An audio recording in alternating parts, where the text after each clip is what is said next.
Hey there, welcome back friends. In this video we will talk about external resources. So for example, we have this application with us. We can run this on the web server. We will get this page. Everything is cool enough. Now what are these pages? These are nothing but these files, these JSP files, and we have the mappings. Let me show you. So under main controller we have the mapping for these files, and Spring is loading these view files. Till now everything is perfect, but for example we wish to add a additional external file, maybe a CSS file, a web template. Then how to handle it? For example, inside this web content folder I create a new folder by the name of template, and I click on finish. And inside this template folder, for example, I add in a new file, and it could be like text file, untitled text file. Let me click on it, and for example I give a text as I am here. Very simple text. Let me save this, and we need to give a proper path which is inside this template folder. Let me click on OK. Let me save the changes, and indeed let me rename this. That would be better. I will give the name as test. Alright, this looks good. Now for example we wish to display the content inside this text file using the URL. How we can do that? We can right click and run this on the server. Let me run this. And if we try to access this file, then it would be like HTTP status 404 not found, and it will give me a description, which is cool, but in here there is a issue. We have missed on the extension, so let me also give the extension. Now if you check the console, it will say no handler found, right? And the warning is no mapping for this particular URL, right? The reason being, whenever we make use of Spring, it will secure your application, and no access, no mapping will be provided unless you explicitly give some type of mapping. So this is very important, right? So this makes your application definitely more secure. But now for example we wish to access this file, we have to do something in here. So for example we have the XML file, spring sample servlet.xml file. Let me click on this, and now you can see one small little thing.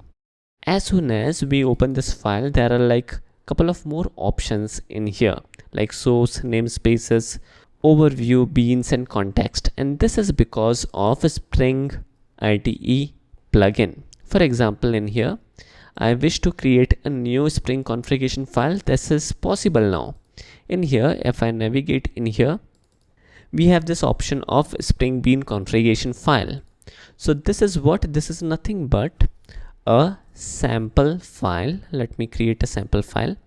This file will be nothing but a XML file with these namespaces. As soon as this plugin will find these namespaces, it will give you a additional option in the interface by the name of beans graph, then overview and namespaces, all those kind of stuff. And this plugin will help us to create beans even more easily. Now this bean or this IDE or this plugin, Spring Bean IDE, is optional. We can manually code it, but with this tab, beans tab, we will get some additional options, right? So we will make use of this option, and I will also show you the source, the bare bones XML file. So even if we don't add the beans IDE plugin, again it is perfectly okay. We can manually add the configuration. Alright, so let me expand this and let me format things a little as well. Alright, so now in here you can easily make out that firstly we have added the beans tag, and inside the beans tag there are schema locations, and there are currently two schemas. What are these schemas? These schemas are based on Spring Context and Spring Beans. This is the reason why we have the tab for Beans and Context.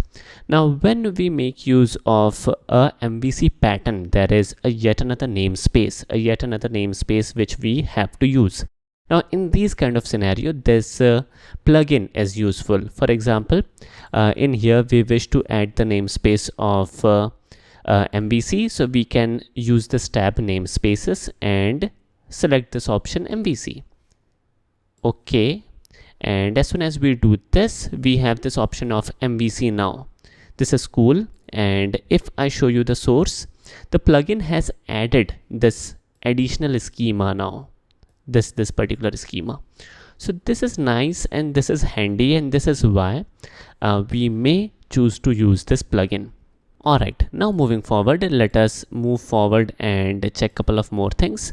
Now friends, for individual tabs, for example Beans, Context and MVC, you will get couple of additional changes or a couple of more options based on the tab you are in, and the interface of the plugin may differ a little in your installation or older version, so take a note of it. But basically you will find all the options somewhere or other. So for example, I click on Beans and I right click, so you will get couple of options. Likewise on Beans you will get couple of options, and you will also get this option of drop down sort of thing, where you can get options out of Beans, Context and MVC right away, right? So this is handy. Now in here we are making use of MVC application, MVC based application. So let us navigate to this MVC option. Let me add the annotation driven bean. Let me save the changes and let me also show you the source. So this will do what? This will add this line. This is very simple. We can manually write it down and it will do nothing but the same. So indeed, let me also show you. So if I type an MVC colon, it will again give me all the options which I can add. One of the option is resources. So this is important, and there are two things. Firstly, this location and mapping. Again, let me navigate to this MVC option and it will start showing up this option. So this IDE, this plugin is doing nothing but giving you a GUI interface for doing the same stuff which we can do the manual way again. So this time let me do it manually and let me format things a little. So in here there are two attributes which we have to add. These are location and mapping. So what is the location? So location of the file which we wish to map is this template folder, right? So this is the template folder. Let me also move this inside this webinf folder. So the location would be, the path would be /webinf/template. This web content is the base folder. Consider this as the home folder, right? So let me right click and copy the fully qualified name and paste the location in here. So it will copy the entire path. We don't need it. We will need the location like this, webinf/template. Alright, so this looks good, and mapping would be, for example, files /**. That's it. So this means that we will map this folder as a /files. Let me also add the /. Let me show you whether this will work or not. So let me quickly run this on the web server. Let me restart the web server. In the meantime, let me also show you the MVC tab, and in here the options. Oops, this is hiding it. In here the option location and mapping have been added with the content which we have added in the source.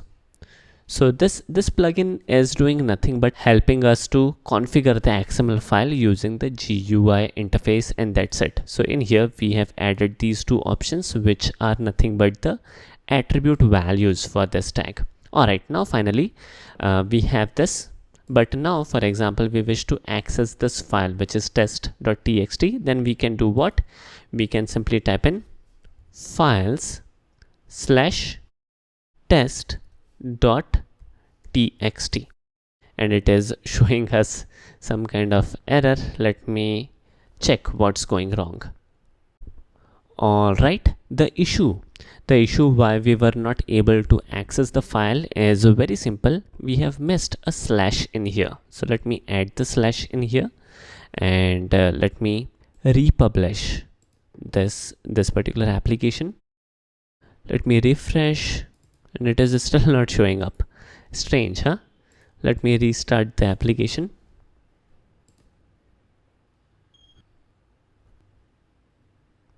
Here we go, and let me refresh this page, and indeed this is not showing up. Oh, this is the reason why it was not showing up, because we were giving the extension is not required.